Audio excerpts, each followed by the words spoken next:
Je regarde le rayon lumineux d'une pierre, j'évalue la lumière qui va passer à l'intérieur et en fait ensuite on sait exactement à combien elle se situe pour pouvoir vous dire que c'est un spinel synthétique, un 725. Et que c'est absolument pas ni une topaze, ni une aigue-marine, c'est un faux, c'est une synthèse. Rien n'échappe à l'œil averti de Caroline Mailly. Repérer les gemmes d'exception ou trouver leurs défauts, c'est le quotidien de cette Versaillaise.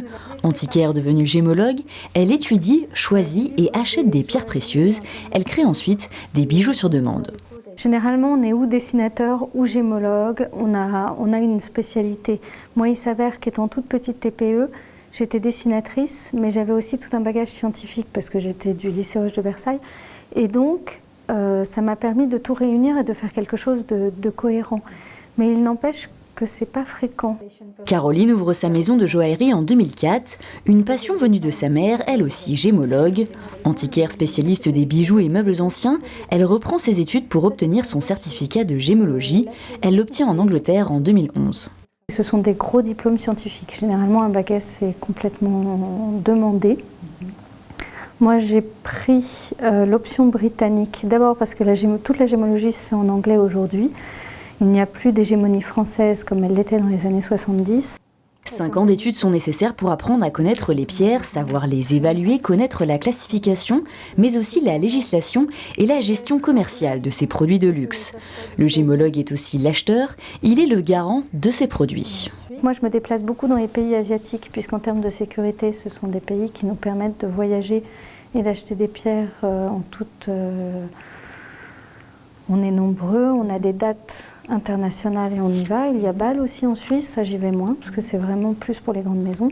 Quand on achète une pierre, on évite de le faire seul, parce qu'en fait, on a les décalages horaires, on ne sait jamais ce qui peut se passer, donc on se fait toujours seconder. On est une dizaine à être du même réseau et à se seconder plus ou moins.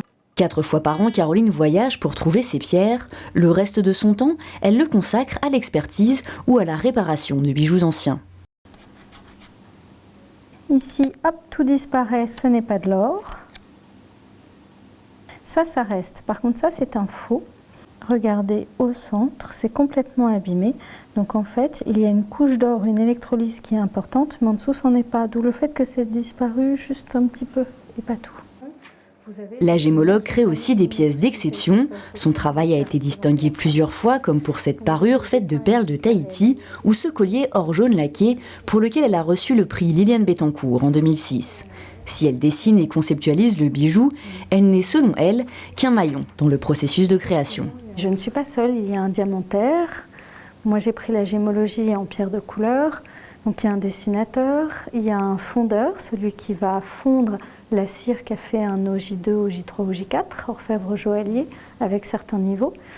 Vous avez le polisseur, vous avez le sertisseur. En fait, ce sont des métiers d'hyper-spécialisation qui nous permettent ensuite de toucher à la joaillerie.